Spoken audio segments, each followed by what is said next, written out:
글로벌 상황을 보면 지금 일본 장기 저성장 예고돼 있고 중국은 뭐 부동산이 붕괴돼 가지고 지금 투기를 부추기고 있어요. 중국은 정부에서. 그런데도 안 살아나고 있어요. 지금 오로지 우리나라가 부동산 가격이 상승한다고 예측하는 분들은 지금 통화량이 증가하는 것 때문에, 그 다음에 공급이 부족하다, 그 두 가지만 가지고 따지거든요. 뭐 인구 증가다, 인구가 앞으로 감소한다, 이런 문제는 장기적인 문제고 지금 당장 나타날 수 있는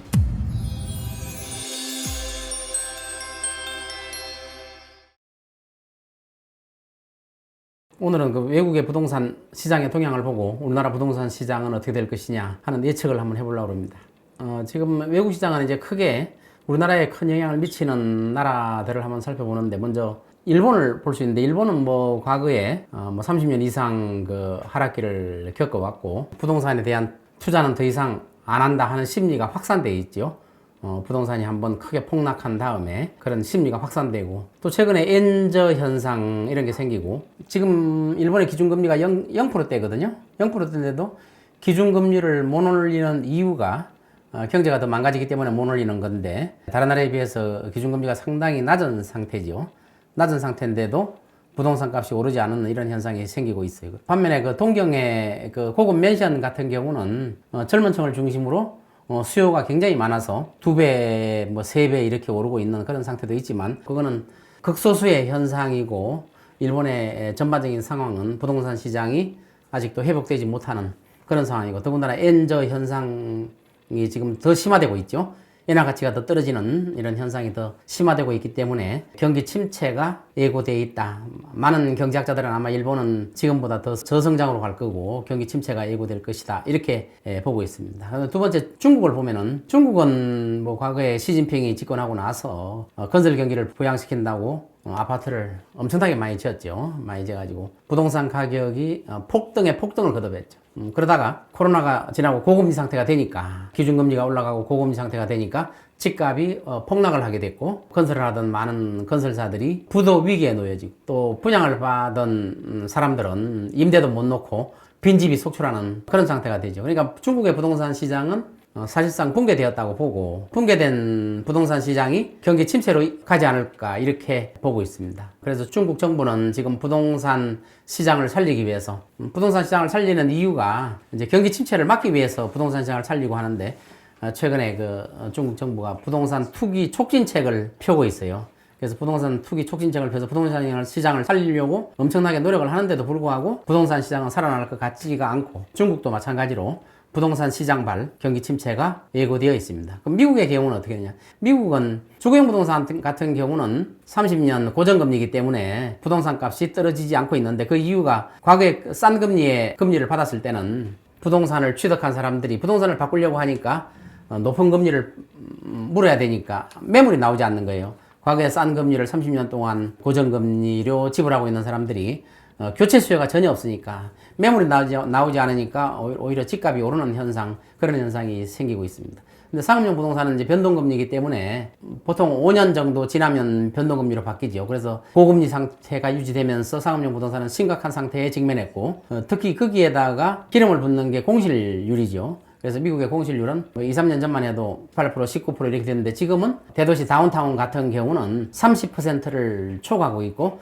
샌프란시스코 다운타운 같은 경우는 지금 35%, 거의 40%에 육박하는 공실률이 발생하고 있기 때문에 상업용 부동산발 금융위기가 올 가능성이 굉장히 높아진 상태입니다.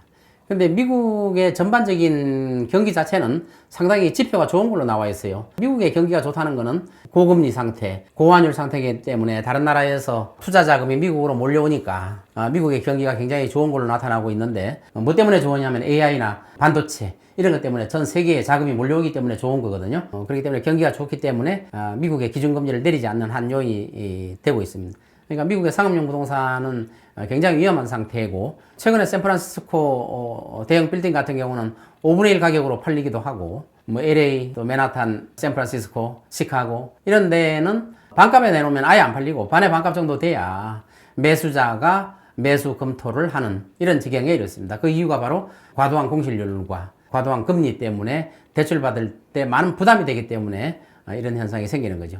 이렇게 중국과 일본과 미국의 상태를 봤을 때 금융위기 또 경기 침체 이런 것들이 어두운 그림자가 다 들어져 있단 말이에요. 특히 미국은 대선 때문에 돈을 엄청나게 풀고 있죠. 대선 때문에 통화량 증가가 굉장히 많은 상태고 기준금리는 내리지 않았지만 기준금리를 내린 효과를 가져올 정도로 통화량이 굉장히 급증하고 있습니다. 그래서 아마 대선 지나고 나서 미국의 물가가 어떻게 될지가 굉장히 궁금하고 대통령이 누가 되든지 간에 바이든이 되든지 트럼프가 되든지 누가 되든지 간에 물가 상승이 걱정되고 있고 대선 이후에 기준금리를 올려야 되지 않을까 이런 예측도 가능하다고 볼 수 있습니다. 뭐 금년에 이제 미국이 기준금리를 뭐 한 차례 내린다, 두 차례 내린다 하지만 대선 이후에 기준금리를 다시 올릴 가능성이 점점 높아지고 있다는 겁니다. 우리나라도 지금 통화량이 굉장히 증가하고 있죠. 지금 통화량이 뭐 4천조가 넘었죠. 사상 초유의 통화량이에요. 우리나라도 긴축한다고 하지만 실제는 통화량을 엄청나게 풀어서 부동산 경기를 부양하고 있는 겁니다. 통화량이 증가하는 이유는 뭐 잘 아시다시피 특례 보금자리론, 신생아 특례 대출, 전세자금 대출 이런 대출 수요를 풀어가지고 통화량이 계속 증가하고 있고 이것이 부동산 가격을 상승시키는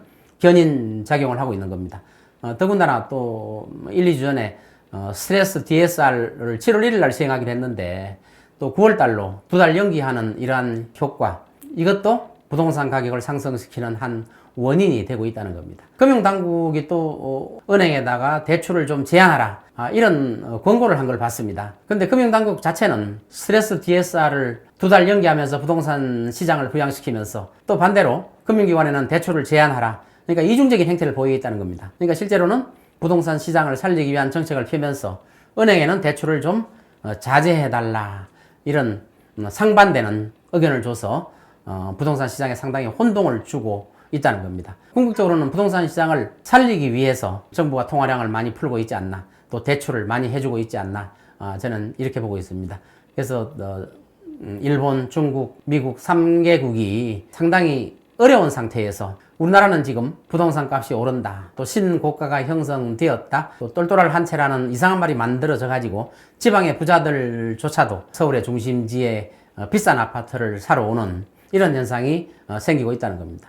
지금 서울 같은 경우에 지금 거래량이 뭐 5천 건이 넘었다고 지금 보고 있습니다. 5천 건이 넘었는데 지난달에 5천 건이 넘었는데 그 중에서 1천 건이 서울이 아닌 지방에서 부동산을 산 거래 건수가 1000건입니다. 그렇기 때문에 지방에서도 많이 사러 온다는 거고 반면에 매물량은 85,000건을 넘어서 매물량이 상당히 많이 나오는데 지금 아이러니컬하게도 우리나라는 지금 서울 같은 경우에 투자 수요는 과거에 수익을 창출했기 때문에 팔려는 수요가 많이 늘어나고 이게 아마 매물량의 증가로 나타나는 거고 그 다음에 거래가 활발하게 되는 거는 실수요자들이 언론이나 정부의 통화량 증가 정책 이런 데 영향을 받아서 초조한 나머지 부동산을 사야 되겠다. 또 지방에 계신 분들은 똘똘한 한 채를 사야 되겠다 하는 실수요자들이 아마 많이 사는 것 같고 파는 수요는 대부분 투자 수요들이 많이 팔고 있는 게 아닌가. 이미 차익을 실현하고 투자 수요들이 팔려고 하는 그 이유 중에 하나가 장기적으로 이제 투자 수익을 실현한 데다가 앞으로 부동산의 가격이 그렇게 높아질 가능성이 높다고 보지 않기 때문에 매물을 많이 내놓고 있지 않나 저는 이렇게 보고 있습니다. 특히 최근에 매물 나오는 것 중에서 은퇴한 이후에 60대 이후의 분들이 매물량을 많이 내놓는 것도 눈여겨볼 만한 거라고 볼 수 있겠습니다. 그러니까 우리나라 부동산 시장의 앞으로 동향은 지금 현재 실제로 오르고 있고 그 오르는 것 자체가 정부의 정책에 큰 영향을 미치고 있다는 겁니다. 앞으로 이제 부동산 시장은 아무도 모르는 거예요. 아무도 모르는데 그걸 맞춘다는 건 일기예보가 똑같기 때문에 아무도 모르는데 문제는 뭐냐면은 제가 글로벌 시장 환경을 이야기하는 거예요. 다른 나라가 지금 경기 침체가 되고 있는데 우리나라만 오를 거냐 앞으로 여기에 대해서는 우리가 신중하게 생각해 봐야 돼요. 외국의 글로벌 환경을 항상 봐야 되는데 우리나라만 놓고 보고 우리나라만 놓고 계속 그 대출을 풀고 통화량을 증가시키면서 부동산 가격을 부양시키고 있는데 물론 정부가 부동산 가격을 부양시키는 건 이유가 있죠. 부동산 가격이 하락하면 거기에 따른 건설회사가 부도가 나고 또 PF 문제가 많은 문제가 발생할 수 있고 그런 상태가 발생할 수 있지만 글로벌 상황을 보면 지금 일본 장기 저성장 예고돼 있고 중국은 뭐 부동산이 뭐 붕괴돼 가지고 지금 투기를 부추기고 있어요. 중국은 정부에서. 그런데도 안 살아나고 있어요. 이제 우리나라도 이제 그런 걸 우려하는 거죠. 만일에 부동산 시장이 떨어지게 그냥 놔두면 중국처럼 투기를 아무리 부추겨도 안 사고 하락하는 그런 현상이 우려되기 때문에 그런 사태가 오면 이제 경기 침체가 오기 때문에 그걸 막기 위해서 통화도 풀고 대출도 많이 해주는 그런 정책을 피고 있거든요. 그래서 우리나라 부동산 시장이 상승하려면 요건이 환율이 떨어져줘야 되고, 지금처럼 고환율 상태에서는 오를 수가 없는 상태. 돈이 우리나라에서 외국으로 빠져나가는 그런 고환율 상태에서는 오르기가 힘들고, 지금 오로지 우리나라가 부동산 가격이 상승한다고 예측하는 분들은 지금 통화량이 증가하는 것 때문에, 그 다음에 공급이 부족하다. 그 두 가지만 가지고 따지거든요. 근데 앞으로 공급이 부족할 뿐만 아니라 수요도 줄어드는 걸로 나와 있습니다. 뭐 인구 증가다, 인구가 앞으로 감소한다, 이런 문제는 장기적인 문제고, 지금 당장 나타날 수 있는 환율 같은 거, 이런 문제는 굉장히 지금 심각한 문제를 이야기하고 있고, 근데 실제로 오른지 안 한다고 하시는 분들은 글로벌 환경을 굉장히 중시하거든요. 그래서 앞으로 부동산 시장을 예측하면 장기적으로는 상승하는 경우도 있을 수 있겠지만, 그거는 완만한 상승이고, 또 떨어지면 또 완만한 하락이나 폭락, 둘 중에 하나거든요. 그러니까 상승이 폭등이라는 건 없다는 거죠, 앞으로는. 과거에 개발도상기 시대야 부동산을 사기만 하면 몇 배 오르고 이런 현상이 생기기 때문에, 그래서 저도 한 5년 전이나 10년 전만 해도 부동산 값이 굉장히 올랐는데도 불구하고 저는 그 당시에 부동산을 무조건 사라고 이야기했습니다. 꼭대기에 사도 2배 이상 오르니까 부동산을 무조건 사라고. 그때는 개발도상기였어요. 개발되고 또 재건축을 했다 하면 돈을 버는 시기이기 때문에 부동산 값이 아무리 올라도 또 사라고 제가 투자하시는 분들한테 이야기했는데, 지금은 그렇게 말할 수가 없는 겁니다. 지금은 개발도상기가 끝나고 안정기에 접어들었거든요. 지금은 이제 재건축 자체도 고층 아파트를 재건축해야 하게 되기 때문에 과도한 분담금 때문에 재건축으로 인한 이득도 별로 생기지 않고, 다른 나라, 우리한테 큰 영향을 미치고 있는 미국, 일본, 중국, 이런 나라들의 부동산 시장이 붕괴되는 걸 보면서 우리나라 부동산 시장이 앞으로 과연 오를 것인가, 여기에 대해서도 의문을 가지고 있기 때문에 앞으로 부동산 시장은 오를 가능성보다 하락하거나 폭락할 가능성이 훨씬 더 높다, 저는 이렇게 보고 있습니다. 올라도 완만한 상승, 내리면 완만한 하락이나 폭락, 대신 폭등이 없다는 겁니다, 장래. 그래서 과거의 우리나라 부동산 시장하고 앞으로 나타날 수 있는 부동산 시장은 달라진다는 겁니다. 부동산 가격은 장래 수익의 현재 가치거든요. 인구가 감소하는 거는 뭐 한 50년 후, 60년 후 되면 막 1,000만 명, 2,000만 명 감소하고, 또 대학교 입학시험 보는 사람도 반으로 줄어들고, 또 초등학교도 폐교되고 있고, 이런 상태, 이러한 장기적인 상황이 현재 부동산 가격에 영향을 미칠 수도 있다는 건데, 단기적으로는 지금 현재 부동산 가격은 강남 중심지 같은 경우에는 과거의 고점을 회복했다고 그래요. 회복했거나 거의 뭐 임박했거나, 아니면 서울의 다른 지역 같은 경우는 뭐 한 80% 회복됐다, 뭐 이런 식으로 이야기되고 있는데, 과거에 그 2, 3년 전에 2022년도에 같은 경우는 부동산 가격이 한 30% 하락했거든요. 서울 강남 같은 경우도 한 30% 하락했어요. 그래서 그게 이제 다시 회복되는 건데, 그 당시에 30% 하락한 거는 거품이 꺼지는 단계였었고, 근데 지금은 다시 거품이 회복되는 단계로 보고 있는데, 부동산 가격에 대한 구매 수요는 장기적으로 인구의 감소도 있지만, 인구의 감소는 근데 장기적으로 몇 년 후에 나타나는 게 아니고 20년, 30년 후에 나타나는 거예요. 근데 문제는 뭐냐면은 지금 현재 높아진 그 가격을 살 수 있는 소득 능력이 안 된다는 겁니다.